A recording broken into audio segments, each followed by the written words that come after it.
Incorrectly. Okay, I maybe you may be gay, right? In the current sense of the word, right? So likewise, norms change. Sometimes these norms have to be considered.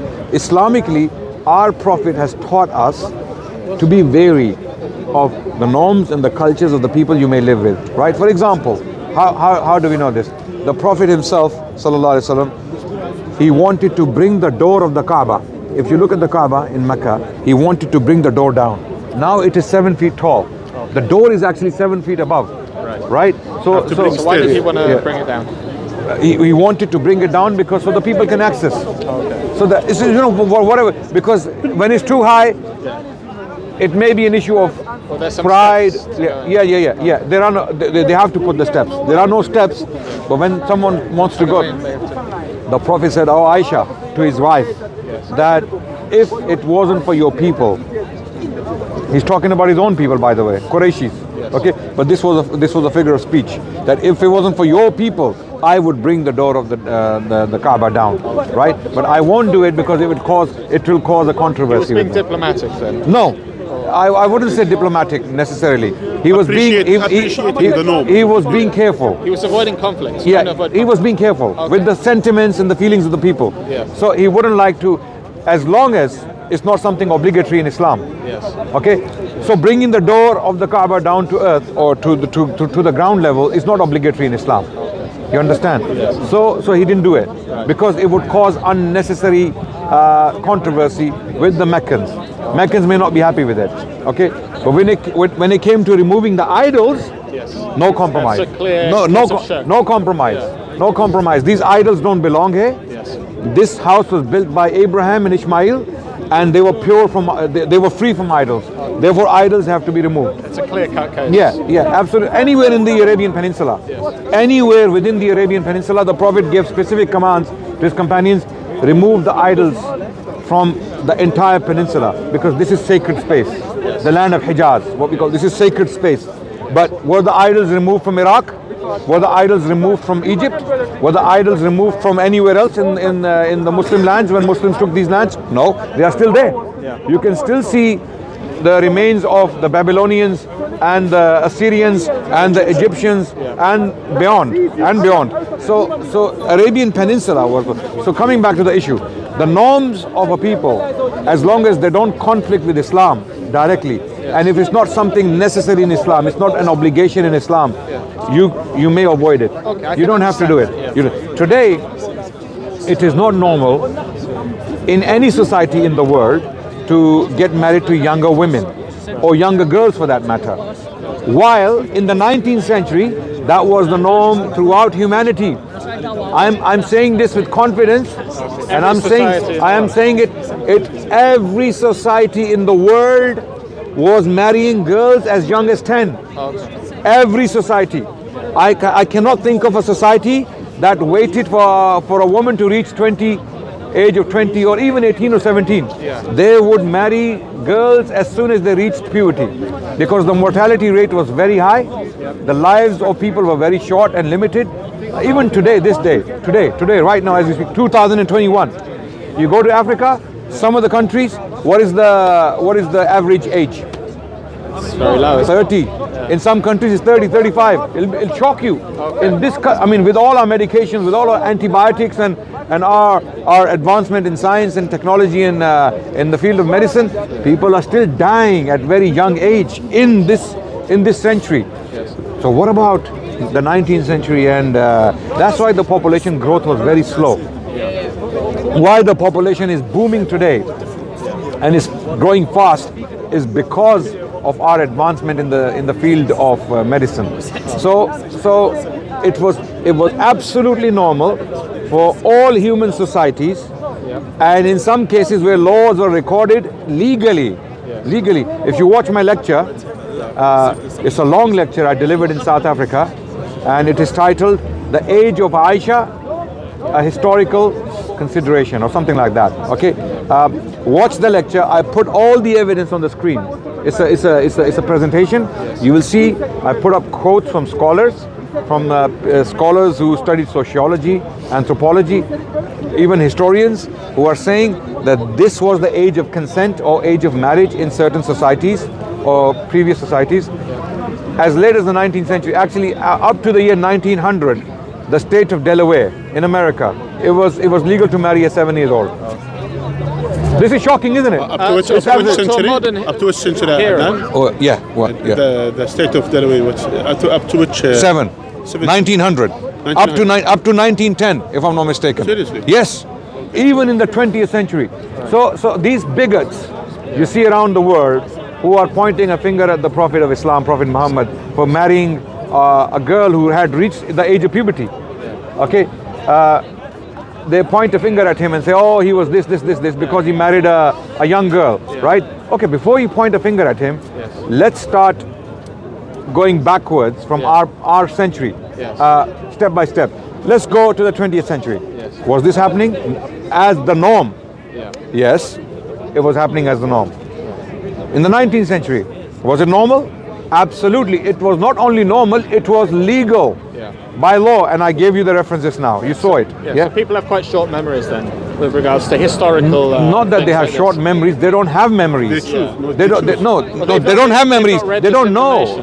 They don't know. These missionaries and these extremist atheists who are doing this propaganda online, either they themselves are ignorant or they deliberately hide this information so that people cannot know the reality. Okay, and there are some Muslims, what they do is they become apologetic and ashamed of their Prophet's history, and they start changing history. They start saying, no, she was 19, she wasn't 9. There's no need to make up. Why? Like that. Why would you do that? Why would you give in to pressure from a bunch of bigots? Where are you going to stop? They're going to keep pressurizing you. They're going to keep telling you about things, and you're going to keep going back, and you're going to keep ceding territory. No, we don't do that. If information is authentic, if it's true, and there's no doubt about its authenticity, then we don't change history. We stand by it, and we explain why this was done at that time in that period, and whether this was practiced beyond his period. And when you watch my lecture, which is about 2 hours long, anyone who watches that lecture with an open mind, not because I delivered it, it's because of the information I'm presenting. And I'm using Western academics, historians, sociologists, anthropologists who have written books on these topics. They are the ones who are telling us this was absolutely the norm. So attack someone in the 7th century is called anachronism. Using our standards today, okay? Today in Germany, what's the age of consent? I don't know. I think it's 14. You may marry a girl, if I'm not mistaken, you may marry a girl at 14 with the consent of the parents, if I'm not mistaken. Please correct me in the comment section. In Germany. Yeah. German age of consent is lesser than Britain. In some countries it's lower, it could be 12. I don't think any country in the world allows 12. I think Spain does, from what I don't know. No, Malta, they said Malta was some years ago, right? The point is, even today, people are arguing that we should reduce the age of consent in Britain. There are people who are arguing, and they are attacked on media for the right reasons. Well, really, there's a point to be made about that. I would say, obviously, in Islam, we recognize that zina is wrong, which is fornication. Yeah. So, what is better, to be married at a young age, or to not be married at a young age, potentially commit zina, and then marry later? Obviously, it's better you get married. We say marry at a legal age. Yeah, no, I know. When Muslims are in a country, we shouldn't break the law. We cannot break the law, right? So we have to be wary of the law, right? So Muslims must follow the law wherever they are, right? So marry at a legal age, right? Previously, if Muslims are alive in the 19th century or in the 18th or 16th century somewhere, let's say, right, standards were different then. Okay, today moral values have shifted poles. Okay, in particular, Western morality keeps shifting poles. Okay, in the West, morality is not a static reality. Okay, it is a forever changing. It's like the weather, the climate. It keeps changing, right? 50 years ago, homosexuality was immoral. Okay, now it is not only moral; it is a virtue. We know it is celebrated. It is cherished. We know it's wrong morally. Whatever the law says. Religions don't allow it. Islam doesn't allow it, Judaism doesn't allow it, and Christianity doesn't allow it. Objectively, we know it's wrong, regardless of what the legislation says in this country or another country. We know it's wrong. Okay, there is a difference between something being something immoral and something illegal, right? Okay, it's not illegal. Homosexuality is not illegal, but some people of religions, Muslims, Jews, and Christians believe it's immoral. It's immoral. It's a sin. They believe it's a sin. Yeah, absolutely. They believe it's a sin, right? So the point here is that morality here is changing every day. Okay, a bunch of people get together and they change the law, right? And they change the law looking at the society, right? Nowadays, no, 1 second. Nowadays,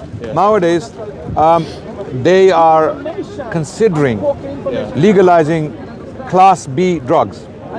Class A is illegal for obvious reasons, right? Okay. In some societies like Holland, okay, if you go to Netherlands, the laws on drugs are different to what we have in Britain, right? There, Class B drugs are legal. As far as I know, you can smoke cannabis and all that. Here, they are considering to legalize it. You know why? Because a lot of people are smoking it, and they want to legalize it because it will bring revenue, it will be taxed, it will be sold at pharmacies. Okay, so you don't have to have drug raids, people selling bad stuff and causing people to become mad or mental or schizophrenia and all that, right? So it's a forever changing morality. In Islam, that wouldn't be the case. Our morality is static because it is revealed by God. We believe our morality comes from God. It cannot change. So how do we avoid this sort of liberalizing tendency? Because I think it says in the Quran, doesn't it, that people will say we are but reformers, but they're just trying to corrupt religion. They're trying to. They are peacemakers, but they are anything but peacemakers. They are the ones who are troublemakers, basically. Yes. But when it comes to liberalism, it is self-defeating. Because we see the law, like you said, in every country, it's encouraging immorality. The law is degenerating in countries, allowing drugs, allowing let's take pornography. Let's take pornography. That was illegal before. That was illegal before, and now it is. A porn star is a star. Do you get the point? A porn star, people will run to a porn star and get autographs, right? Absolutely. So this is what's happening in a society where morality keeps changing by the desires, by the changing norms. Then what happens is you end up like this, right? So what is pornography? Let's talk about pornography. It's an individual freedom. I see the reasons why it's allowed, why it's permitted, because it's an individual freedom. Under liberalism, these people are free to indulge. Freedom of expression, freedom of sexual freedom, freedom of having sex. I mean, they want to have sex on camera. Okay. This is the idea. But what is it doing to the society? There are academic journals. This is not Adnan Rashid making this up. This is well-studied phenomenon. It's a social phenomenon where pornography has been directly linked to rape in Western societies. Well, what is the link? The link is rapists in 56% of the cases, they are implicating they were watching pornography. They were watching pornography and they are implicating their behavior in their rape. When they are raping, they are actually practicing pornography while they're raping. This is the point. And who said this? Diana E. Russell. Diana E. Russell, she's a scholar from Oxford University. Actually, she has published for Oxford. I don't know if she's teaching at Oxford. Okay, thank you. There's some promotion going on there. Okay, so Diana E. Russell, she's a scholar on this specific issue. She has been writing for a very long time.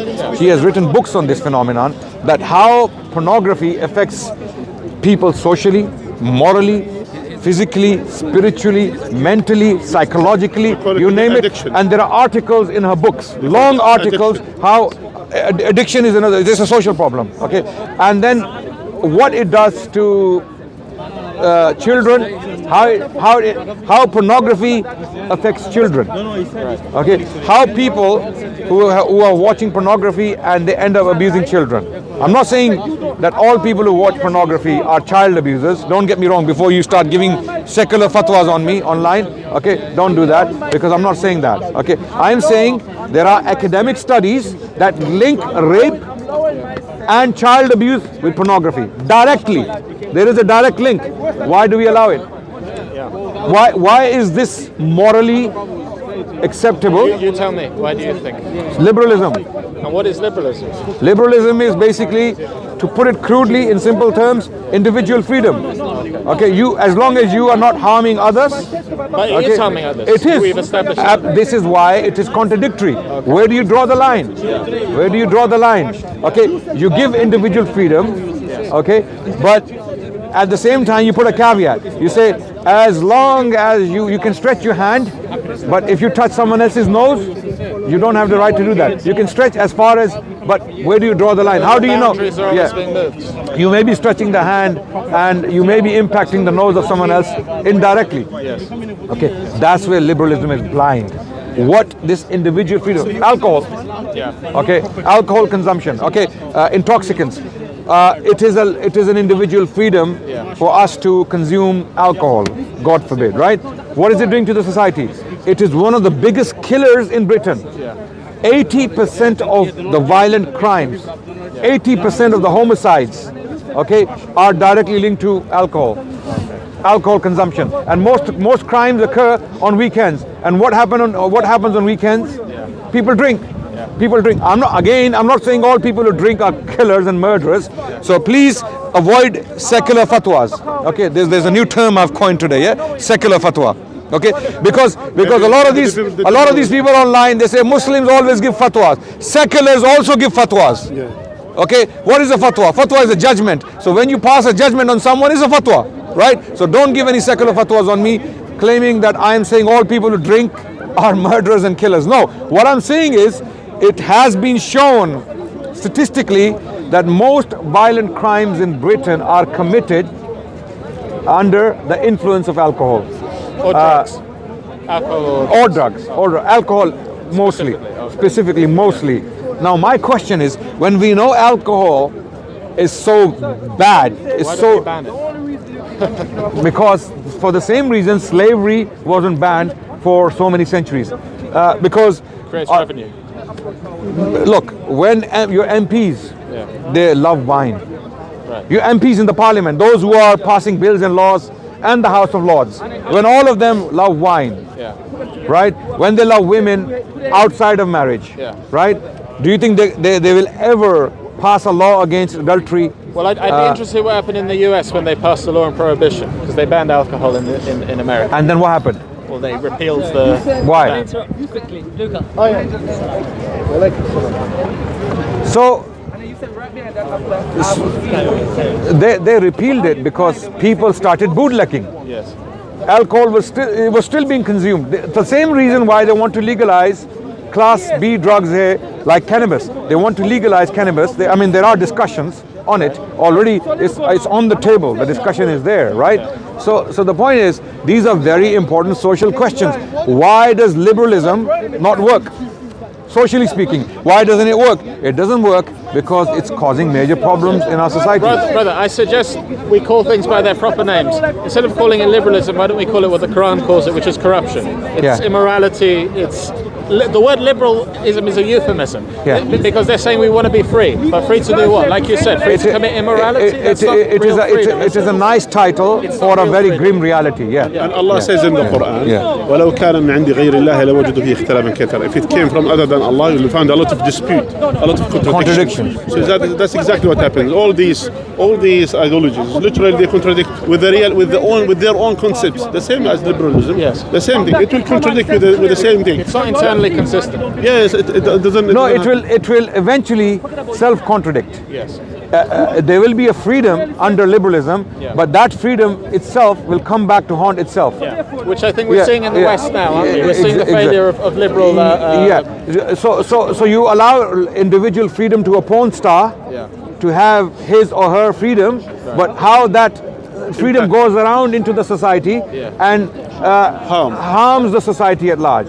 I mean, to protect one individual's freedom, you are destroying possibly 100 families. In Brazil, in Canada, some guy watching porn at home at night, his wife catches him, or the porn inspires him, pornography inspires him, he goes out and he wants to practice it. He can't do it with his wife.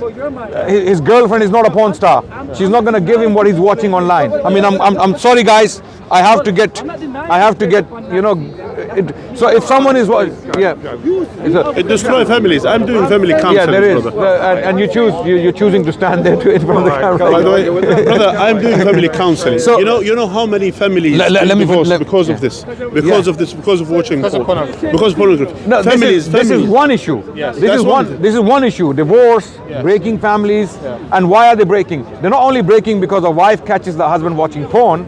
They are breaking because of what porn is doing to the husband. He's not happy. He's not happy with his wife. He expects his wife, because he's watching things online, on screen, and his wife or girlfriend cannot satisfy him, like, you know, so he falls into many different things. Okay, it impacts him psychologically, physically, mentally, in many different ways, and that causes a rift in the relationship, right? And I mean, there are so many studies on this. There are so many social studies on this. They are deliberately ignored, systematically put aside. It's a multi-billion-dollar industry. Okay, it is so overwhelmingly available that it is shocking. There is no other content online that is more searched and more easily available than porn. And it's free. It's unbelievable. It's free to watch. It's streamed on websites. That requires. Forget about free. Who's funding this? That's what I want to know. Think of all the server space this requires for people watching free pornography. That requires immense. Who is funding it, and why is it being funded? Server space. Yeah. Why is it being funded? Yeah. Why are we promoting adultery? Why are we promoting relationships that are not stable? Okay. What will pornography do? You will have. Destroys the family. It destroys the family completely. In Islam, we promote community, family values. 100%. You know, the brotherhood of believers. That's right. All of these things. That's right. In Islam, we have rights of parents. We have rights of wives. We have to have. First of all, in Islam, you know, Islam is a comprehensive set of rules. It is a system. Each brick makes the building. Each brick, right? So every single rule, every single moral value has a role to play in the grand scheme of things. Okay, what we call Islam, right? So sometimes if you take one moral value or one rule on its own, you may not be able to make sense of it. But when you look at the rule in the grand scheme of things, then it starts to make sense. For example, why is it not encouraged in Islam to have extramarital affairs? Why? Or why in Islam we have such an emphasis on lowering your gaze? Lowering your gaze is basically control your eyes, because eyes are your windows to the heart. Okay, so when you look at someone with lustful eyes, that will impact your relationship with your wife. Yes. Because naturally you will start feeling feeling attraction towards other people, right? Okay, and then you will start. It can go further. You can have relationships. Sorry, we have a conversation, sir. Sorry, please. I could have made some very valuable contributions. Sure, you can. Let me finish my point, and then you can. Yeah. So, okay, then please listen to us. Yes. Okay. So, Islamically speaking, family, the family bond is the most important. How can I put it? Structure in the society, right? Why? Because children are protected, men are protected, women are protected, and they're not lost to the society, right? So if the father is sane, if the mother is sane, the children will be sane. They will grow up to be sane people. They will grow up to be moral people. They will contribute to the society if the Islamic model is applied properly. If it's applied partially, it may work, it may not work. But if it's applied properly, okay,